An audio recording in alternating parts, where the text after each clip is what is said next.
Hello everyone, कैसे हैं आप लोग। आशा है आप लोग अच्छे होंगे।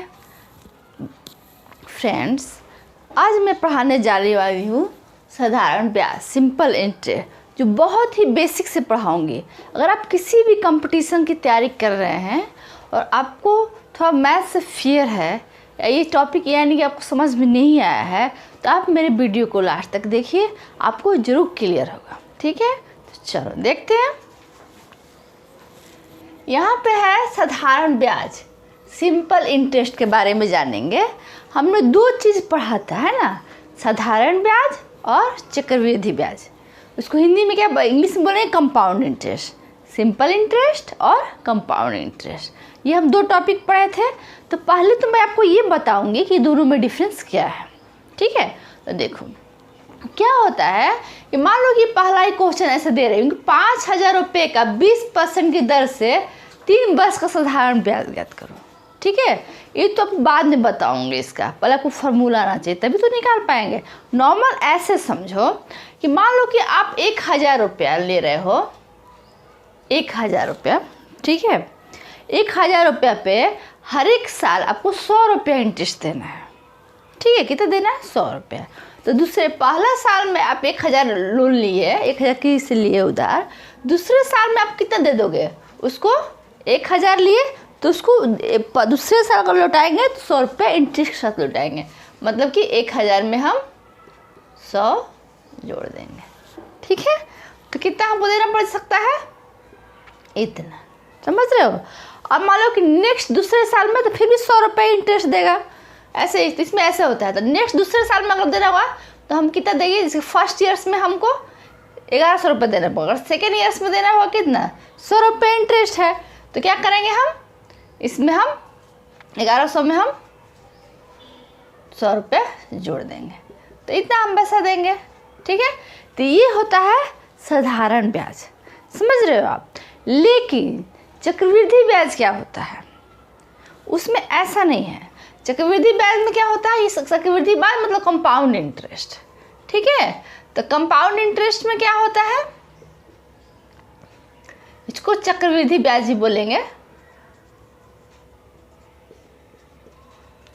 ठीक है, तो कंपाउंड इंटरेस्ट में क्या होता है कि मान लो 1,000 लिए हम, तो पहला साल से ये 100 रुपये इंटरेस्ट है, तो उसमें पहला साल में 1,100 ही देंगे। 100 रुपये उसमें इंटरेस्ट है, तो पहला साल हम जो देंगे 100 रुपये एक्स्ट्रा करके देंगे, यहाँ पे 1,100 हो गया। ठीक है, साल जो देंगे सिर्फ यहाँ पे 100 रुपये, इसमें था ना कि 100 रुपये और 1,200 दे देंगे दूसरे साल में। इसमें ऐसा नहीं है। अब 1,100 का परसेंटेज निकालेंगे, मतलब 1,000 पे हम 100 रुपया दे रहे थे, तो अब 1,100 पे कितना परसेंट देंगे उसका होगा, मतलब ज़्यादा हो जाएगा। समझ रहे हो। जैसे कि देखो, मान लो कि 10% पर कह रहा है, तो यदि ये 10% पर दिया, 10%, मान लो कि 1,000 का 10% पर हम ले रहे थे 10/100, तो कट गया ना, तो 100 रुपया हम दिए यहाँ पे। ठीक है, और दूसरे साल अब जब निकालेंगे तो दूसरे साल वो कितना देना, 1,100 पर 10% निकालेंगे। ठीक है बच्चों, तो 1,100 पर अगर 10% निकालेंगे तो कट गया, कितना हो गया, 110 रुपया। तो दूसरे साल हम इसमें कितना दिए, 100 रुपये एक्स्ट्रा दिए, मतलब 1,200 रुपया दिए। समझ रहे हो आप। और इसमें क्या है कि 1,100 रुपया है, जब दूसरे साल देंगे तो 110 रुपया देंगे, 100 रुपया नहीं, 1,200 नहीं देंगे, कितना देंगे, 1,210 रुपया। मतलब कि 1,100 में 100 रुपया हम 110 रुपये जोड़ देंगे, तो कितना आ गया हमारा, 1,210। समझ रहे हो, क्लियर हो गया कि क्या डिफरेंस है। कंपाउंड इंटरेस्ट और सिंपल इंटरेस्ट में क्या डिफरेंस है, मतलब कि साधारण ब्याज और चक्रवृद्धि ब्याज में क्या अंतर है। समझ में आ गया, एकदम क्लियर हो गया स्टेप। चलो, अब दूसरा स्टेप हम देखेंगे कि फार्मूला क्या होता है उसका। मतलब स्टेप बाय स्टेप ये समझो कि पहले आपको इसका अब ब्याज निकालना है, तो उसका फार्मूला आना चाहिए, है ना। तो अभी हम फार्मूला देखेंगे, ये फार्मूला क्या होता है। तो चलो देखते हैं। हाँ, नेक्स्ट हम देखेंगे इसका फार्मूला क्या होता है। ठीक है, हमको ब्याज का फार्मूला आना चाहिए। साधारण ब्याज निकालना है तो उसका अलग फार्मूला बताऊंगी, अगर चक्रवृद्धि ब्याज निकालना है तो उसका अलग बताऊंगी। ठीक है, समझ रहे हो आप। तो चलो देखते हैं। आप साधारण ब्याज निकालना है, मान लो साधारण ब्याज, तो ब्याज का क्या फार्मूला होता है, उसका क्या फार्मूला होता है कि मूलधन। ठीक है, मूलधन इंटू समय मल्टीप्लाई दर डिवाइड में 100। ठीक है, इंग्लिश में क्या हो जाएगा कि प्रिंसिपल, टाइम और रेट डिवाइड में 100। ठीक है, ये 100 कहाँ से आ गया, 100 कहाँ से आ गया, तो जो रेट होता है ना परसेंटेज में, जैसे 20% है तो 20% को हम क्या लिखते हैं ना 20/100 लिखते हैं। तो वैसे कोई भी अगर रेट हुआ तो परसेंटेज में ही होता है, तो उसको नीचे अगर परसेंटेज हटाएंगे तो नीचे 100 हो जाता है। ठीक है, तो इसीलिए हम यहाँ पे 100 लिखते हैं, इसलिए फॉर्मूला ऐसा बना है। तो डायरेक्ट ऐसे लिखेंगे कि इंटरेस्ट इक्वल टू क्या होगा, PTR/100। समझ रहे हैं आप, R/100, प्रिंसिपल, टाइम, रेट 100। समझ रहे हो, क्लियर हो रहा है।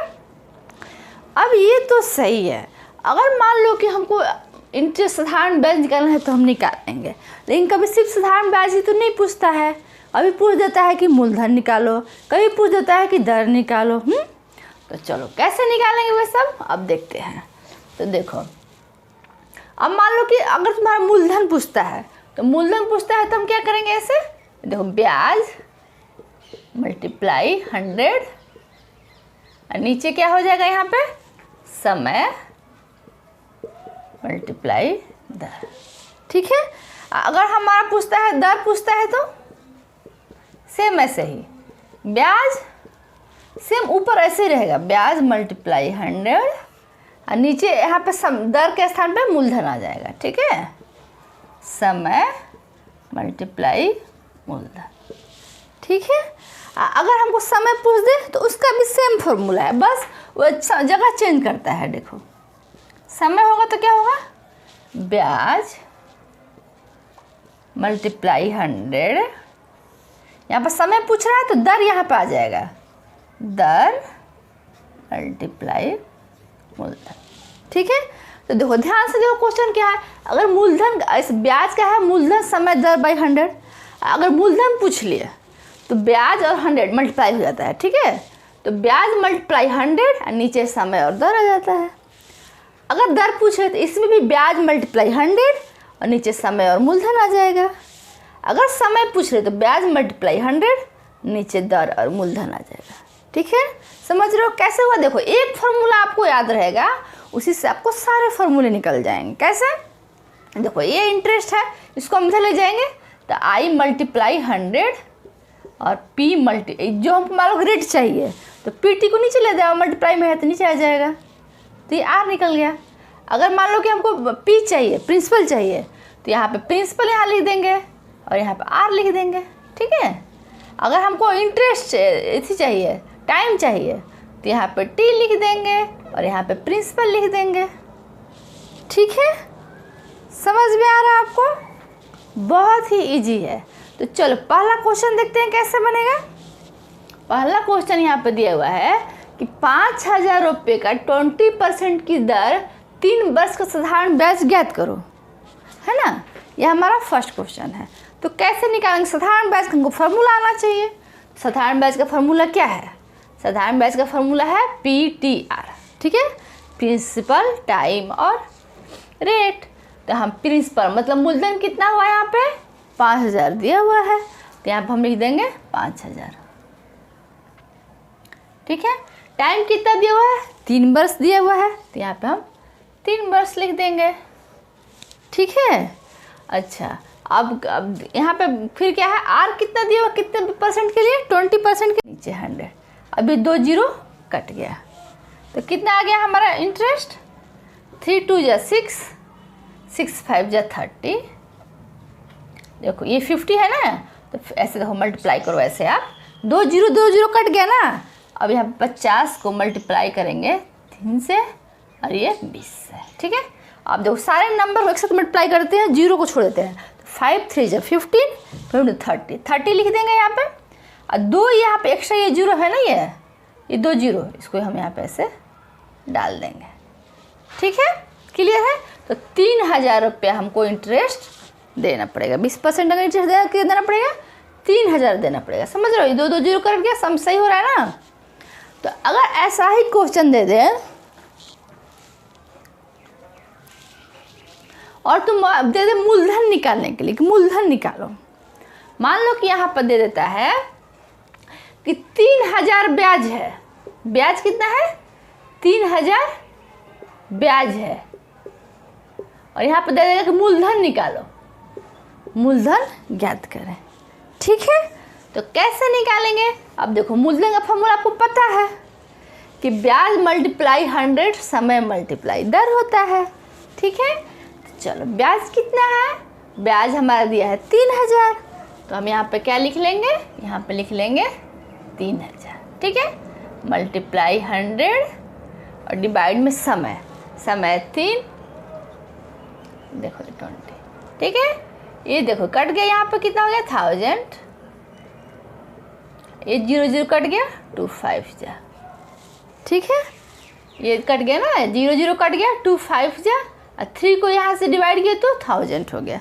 तो कितना आ गया आंसर? 5000। मतलब देखो, हम ही देखो, अगर हमारा 5000 ब्याज था, 5000 ब्याज था तो हम निकाले थे ना 3000 ये इंट ब्याज। 5000 अगर मूलधन था तो अब 5000 मूलधन था तो निकाले थे ना। अब हम क्या किए कि 3000 हम ब्याज जहाँ पर आए थे वो लिख दिए, अब मूलधन निकाले तो देखो 5000 आया कि नहीं आ गया? आ गया ना। अब मान लो कि 3000 ब्याज का 20% की दर से यहाँ पे 5000 अगर मूलधन दे दे, मान लो क्वेश्चन ये हो, अब वो ज्ञात करना है कि समय बताओ, समय बताओ। 3000 ब्याज का 20% दर से 5000 मूलधन का साधारण का समय बताओ, समय ज्ञात करो। ठीक है, मतलब अब समय का क्या फॉर्मूला होता है? ब्याज मल्टीप्लाई 100 दर मल्टीप्लाई मूलधन, ये होता है ना। समझ रहे हो आप? अब उस पर हम रख देंगे तो कैसे होगा? देखो ब्याज हमारा कितना दिया हुआ है? 3000, तो यहाँ पर हम 3000 रख देंगे, मल्टीप्लाई 100, दर कितना दिया हुआ है? दर है 20%, 20 रख देंगे। अब मूलधन कितना है? 5000, तो 5000 लिख देंगे। ठीक है, अब देखो 3 0 से 3 0 यहाँ काट देंगे, 1 0 से 1 0 यहाँ पे काट देंगे। ठीक है, अब देखो, अब 5 से 5 कट गया तो आ गया 3 वर्ष। देख रहे हो, जो हम पहले 3 वर्ष लिखे तो फिर आ गया ना। अगर इतना है, 3000 ब्याज है, 20% दर है, 5000 मूलधन है, तो 3 वर्ष था पहले से, वैसे आ गया कि नहीं 3 वर्ष? तो ये आ गया 3 वर्ष। समझ में आ रहा? अब सेम ऐसे ही मान लो लिख दे कि 3000 ब्याज के और 3 वर्ष के समय, ठीक है, पर यहाँ पर अगर लिख दे कि टाइम निकालो, समय ऐसी निकालो, दर निकालो, दर क्या है? दर ज्ञात करें। अगर हम ब्याज दे दिया है, समय दे दिया है और मूलधन दे दिया है और दर ज्ञात करना है। अगर ऐसा क्वेश्चन दे दे कि दर ज्ञात करो, तब कैसे हम फाइंड करेंगे? हमारे पास फॉर्मूला है दर का, क्या है? ब्याज मल्टीप्लाई 100। ठीक है, तो ब्याज कितना है? 3000, दर इजकल टू है, लिखा है ना यहाँ पे। पहले ब्याज लिखेंगे, उसमें 100 से मल्टीप्लाई कर देंगे। ठीक है, और इसमें उसके बाद क्या करेंगे? समय मल्टीप्लाई मूलधन, तो समय 3 साल है, अब मूलधन है 5000। ठीक है, क्लियर हो रहा है? क्लियर हो रहा है फ्रेंड्स? तो देखते हैं, 3000 से 3000 कट कर देंगे, 3 से 3 कट हो जाएगा, अब 5 से 5 2 जा 20, तो दर कितना होगा यहाँ पे? 20%। क्लियर हो रहा है फ्रेंड्स? समझ में आ रहा है आपको? चलो ऐसे ही आगे फिर नेक्स्ट देखते हैं, दूसरा क्वेश्चन देखते हैं। फ्रेंड्स, अगर आपको अच्छा लग रहा है तो आपको किस टॉपिक पर वीडियो चाहिए और क्या समझ में नहीं आ रहा है, ये आप ज़रूर कमेंट बॉक्स में बताइएगा। ठीक है, तो चलो हम नेक्स्ट क्वेश्चन देखते हैं कि किस तरह से एग्जाम में मैंने बताया कि आपको बेसिक से ये बता रही हूँ कि ब्याज क्या हो गया, मूलधन, इस समय सब आपको समझ क्लियर हो गया है ना। कहीं कुछ डाउट हो तो अब बताना। अभी मैं बताऊँगी कि अगर मान लो ये तो ठीक है, ब्याज का आपको पता चल गया, अब चक्रवृद्धि ब्याज कैसे निकालेंगे? तो चलो चक्रवृद्धि ब्याज के बारे में भी देख लेते हैं कैसे निकालते हैं। चलो देखते हैं।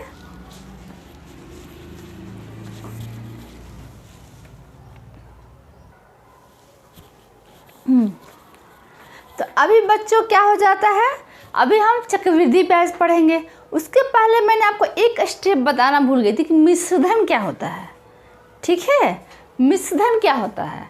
तो मिश्रधन होता है, मिश्रधन को हम ए से डिनोट करते हैं। ठीक है, अमाउंट इसको बोलते हैं, होता है इंटरेस्ट प्लस पी, मतलब कि ब्याज और मूलधन। ठीक है, ब्याज और मूलधन मिला क्या हो जाता है, ये मिश्रधन। समझ रहे हो आप? मिश्रधन इजकल टू क्या होता है, ब्याज और मूलधन। ब्याज प्लस मतलब अमाउंट इजकल टू होता है इंटरेस्ट प्लस प्रिंसिपल। ठीक है, ये हमको पता है, अगर कभी निकालने के लिए निकाल लेंगे। लेकिन अब यहाँ पर कह रहा है चक्रवृद्धि ब्याज निकालो। तो चक्रवृद्धि ब्याज निकालने के लिए क्या होता है कि ए माइनस पी, मतलब पहले हम मिश्रधन निकालेंगे और उसमें से प्रिंसिपल को हम माइनस कर देंगे, मतलब मूलधन को हम माइनस कर देंगे। मिश्रधन में से मूलधन को हम माइनस कर देंगे। तो चक्रवृद्धि ब्याज इक्वल टू कितना हो जाएगा, चक्रवृद्धि ब्याज मतलब CI से डिनोट करते हैं उसको। चक्रवृद्धि ब्याज इक्वल टू मिश्रधन माइनस मूलधन।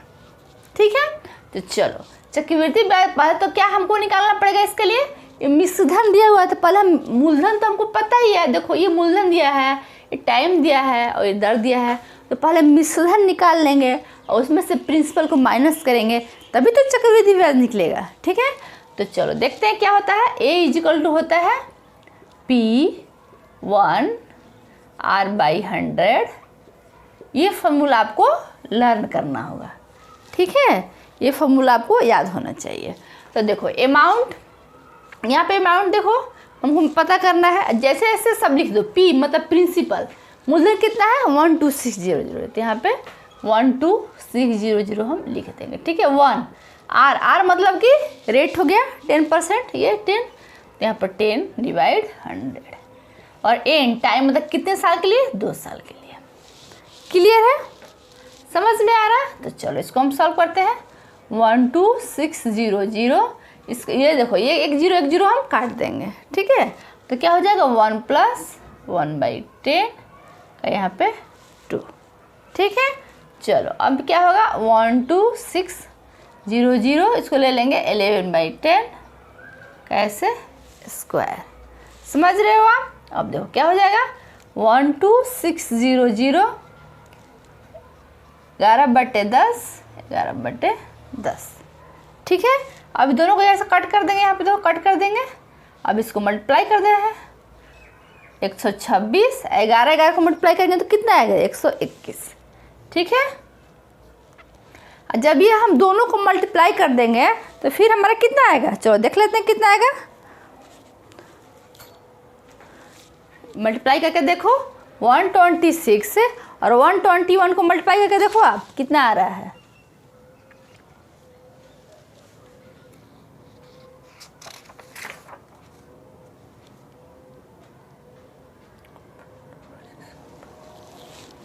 तो नेक्स्ट आ जाएगा 15246।